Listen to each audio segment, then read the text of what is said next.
देखिए भैया बहनों, नमस्कार। कल अपन ने पढ़ा था परिवहन के बारे में, जिसमें हमने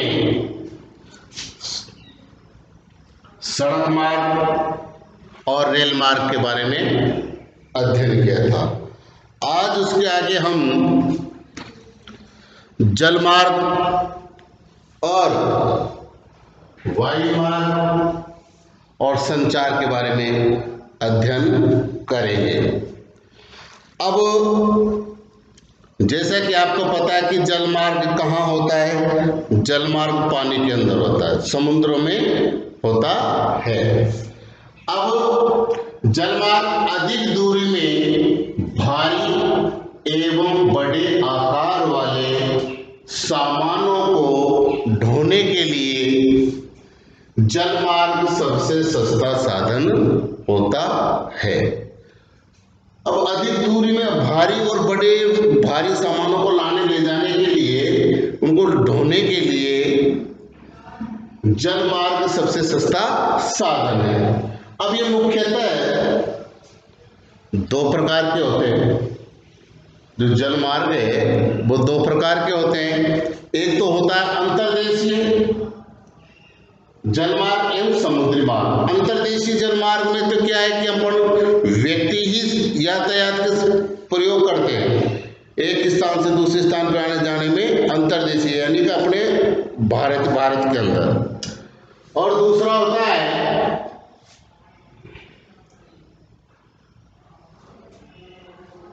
समुद्री मार्ग, जो एक देश से दूसरे देश में अपना माल यातायात में सामान लाता और ले जाता है।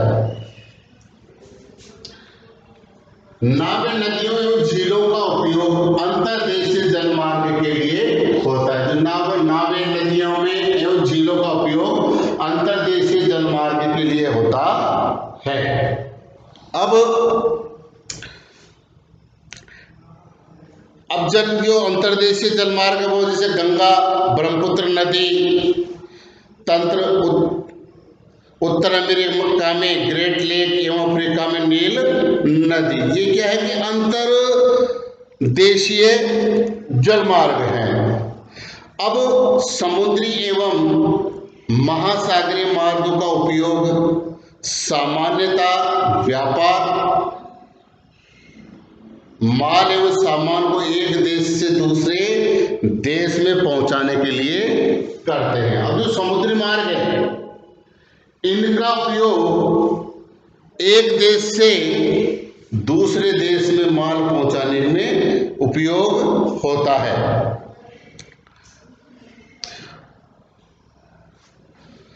ये मार्ग पत्तनों से जुड़े होते हैं। ये पत्तनों का अर्थ होता है कि बंदरगाह, जिस जगह पर समुद्री जहाज आकर के रुकते हैं उनको हम पत्तनों कहते हैं।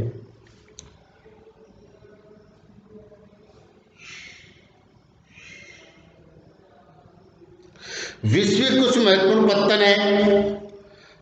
विश्व में कुछ महत्वपूर्ण पत्तन से एशिया में सिंगापुर एवं मुंबई, उत्तर अमेरिका में न्यूयॉर्क एवं लॉस एंजलिस, दक्षिण अफ्रीका के रियो डी जेनेरियो, अफ्रीका में डरबन एवं केप टाउन, ऑस्ट्रेलिया में सिडनी, यूरोप में लंदन।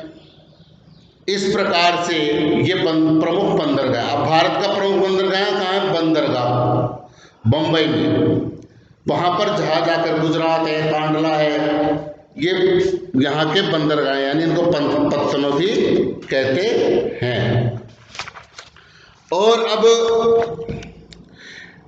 इसके बाद में आता है वायु मार्ग। और वायु मार्ग कहाँ होता है? वायु मार्ग हवा में ही हो सकता है, आकाश में ही हो सकता है। अब 20वीं सदी के आरंभ में विकसित यह परिवहन का सबसे तीव्र मार्ग है। जो 20वीं सदी चल रही है, इसके जो आरंभ में जो हमने परिवहन वायुयान का उपयोग विकास किया है, उसकी खोज की है, वो सबसे तीव्र मार्ग है। अब तीव्र मार्ग क्योंकि ऊपर जो आकाश में जब उड़ेंगे हवाई जहाज, तो वहां पर ट्रैफिक नहीं होता, भीड़ भाड़ नहीं होती, बिल्कुल खाली ट्रैक होता है, तो इनको एक स्थान से दूसरे स्थान पर आने जाने में सुविधा होती है और ये द्रुत गति से चले जाते हैं।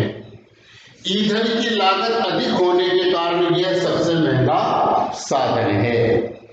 अब हवाई जहाज जब आकाश में उड़ेगा तो वहां पर इसमें क्या है कि ईंधन की लागत बहुत आती है, इसलिए इसका किराया भी महंगा होता है।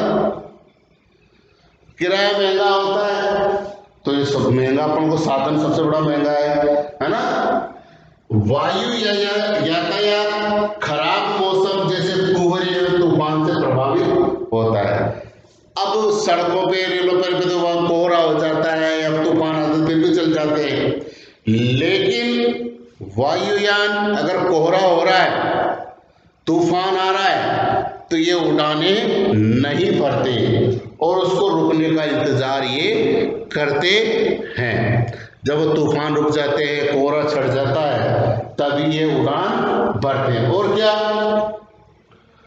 यह यातायात का अकेला ऐसा साधन है जो सर्वाधिक दुर्गम एवं दुर्गम स्थानों पर पहुंच सकता है।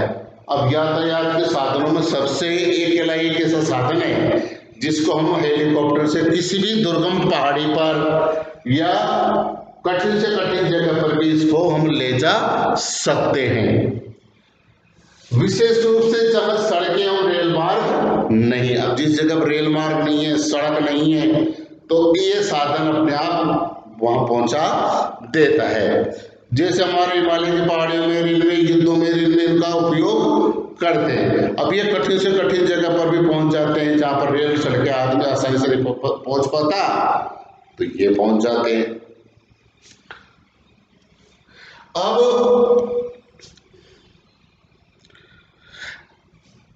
हेलीकॉप्टर अगम्य स्थानों पर संकटकालीन स्थितियों में लोगों को बचाने एवं भोजन, जल, कपड़े, दवाइयां बांटने के लिए बहुत उपयोगी साधन है। अब जैसे भी हेलीकॉप्टर की बात करें, अब कहीं आपदा आ गई, बाढ़ आ गई, वहां रेलें बंद हो गई, सड़कें टूट गई, तो क्या कि हेलीकॉप्टर से वहां पर सामग्रियां पहुंचाई जा सकती, भोजन, जल, कपड़े, दवाइयां आदि बांटने का काम हेलीकॉप्टर के माध्यम से आसानी से किया जा सकता है।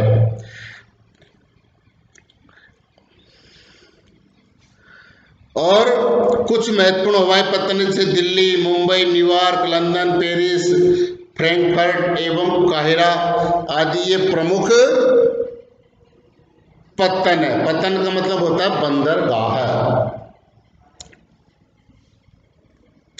अब इसके बाद में आता है संचार के साधन या संचार का मतलब होता है कि घर बैठे किसी सूचना को प्राप्त करना, घर बैठे किसी दूसरे को सूचना देना, है ना। तो संचार दूसरों तक सूचना पहुंचाने की प्रक्रिया है। संचार क्या है? दूसरों को सूचना पहुंचाने की एक प्रक्रिया है। अब जैसे आज हम बैठे घर पे टेलीविजन पे देख लेते दिल्ली में क्या हुआ, भारत के और अन्य हिस्सों में क्या हुआ, हमको घर पर बैठे पता चलता, मोबाइल से हमको पता चल जाता है। तकनीकी विकास के साथ मानव ने संचार के नए तीव्र साधनों का विकास कर लिया। जैसे जैसे भारत की तकनीकी बढ़ी, उसी के साथ साथ संचार के साधनों में भी काफी विकास हुआ। अब तकनीकी विकास के साथ मानव ने संचार के नए तीव्र साधनों को विकसित कर लिया और संचार के क्षेत्र में विकास से विश्व की सूचना क्रांति आई है। अब संचार के साधनों से क्या हुआ कि पूरे विश्व के अंदर सूचना की एक क्रांति आई है। आज हम किसी भी देश से कहीं से भी कोई भी सूचना मांगे तो हमको तुरंत मिल जाती है। मोबाइल ऐसा साधन हो गया, हम किसी भी चीज की सूचना मांगे तो हमको इस यंत्र से तुरंत उस सूचना का पता चल जाता है। सूचना प्रदान करने के लिए, शिक्षा तथा मनोरंजन के लिए संचार के विभिन्न साधनों का उपयोग होता है। अब समाचार, अब कौन कौन से साधन हो सकते? समाचार पत्र, रेडियो, टेलीविजन के द्वारा हम बड़ी संख्या में लोगों के साथ संचार कर सकते हैं। साथ में मोबाइल और जोड़ लो तो समाचार पत्र है, रेडियो, टेलीविजन, मोबाइल, अब इनके माध्यम से हम लोगों से जुड़ सकते हैं, इसलिए इनको जनसंपर्क माध्यम कहते हैं। इसलिए इन साधनों को क्या कहते हैं? जनसंपर्क साधन भी कहते हैं। अब सैटेलाइट से संचार में तीव्रता आई है। तेल की खोज, वनों का संरक्षण, भूमिगत जल, वनस्पति संपदा, मौसम पूर्वानुमान एवं आपदा पूर्व चेतावनी आदि में सैटेलाइट सहायक होते हैं। जब देश में कोई भी चीज की समस्या होती है, परेशानी होती है, तो हम सैटेलाइट के माध्यम से इन सारी चीजों को ज्ञात कर लेते हैं, पता कर लेते हैं। अब हम इंटरनेट के माध्यम से इलेक्ट्रॉनिक मेल या ईमेल भेज सकते हैं। आज से सेलुलर फोन के द्वारा बेतार टेलीफोनिक संचार अत्यधिक लोकप्रिय हो चुका। आज के दम बेतार यानी कि मोबाइल अत्यधिक लोकप्रिय है। मोबाइल से हम किसी भी चीज को, किसी भी जो जानकारी को तुरंत प्राप्त कर सकते हैं। तो ये संचार के युग में एक प्रभावी कदम है। सूचना प्राप्त करना तकनीकी विकास में एक क्रांतिकारी विकास हुआ है। अब इंटरनेट के माध्यम से विश्व भर में केवल सूचना एवं परस्पर समीपता ही नहीं मिलती, अपितु इससे हमारा जीवन अधिक सुखमय बन गया। अब हम घर बैठे ही रेल, हवाई जहाज, सिनेमा, होटल आदि के टिकट भी आरक्षित करवा लेता। मोबाइल से क्या हुआ? अब हमको कहीं जयपुर जाना था, घर बैठे हमने टिकट बुक करा लिया। बॉम्बे जाना है और कहीं जाना है या और किसी चीज की आवश्यकता है, तो इस मोबाइल से हम घर बैठे बैठे ही उपयोग कर सकते हैं। संपूर्ण विश्व में इस प्रकार लोगों के बीच, लोगों एवं सेवाओं तथा संस्थाओं के बीच तीव्र गति से आपसी संपर्क संभव होने के कारण आज हम एक वृहद विश्व समाज के रूप में विकसित हो रहे हैं। जब ये तकनीकी और संचार के साधनों की वजह से आज हम एक विश्व समाज के रूप में विकसित हो रहे हैं और देश लगातार उन्नति करता हुआ जा रहा है। धन्यवाद। शेष अगले कालांश।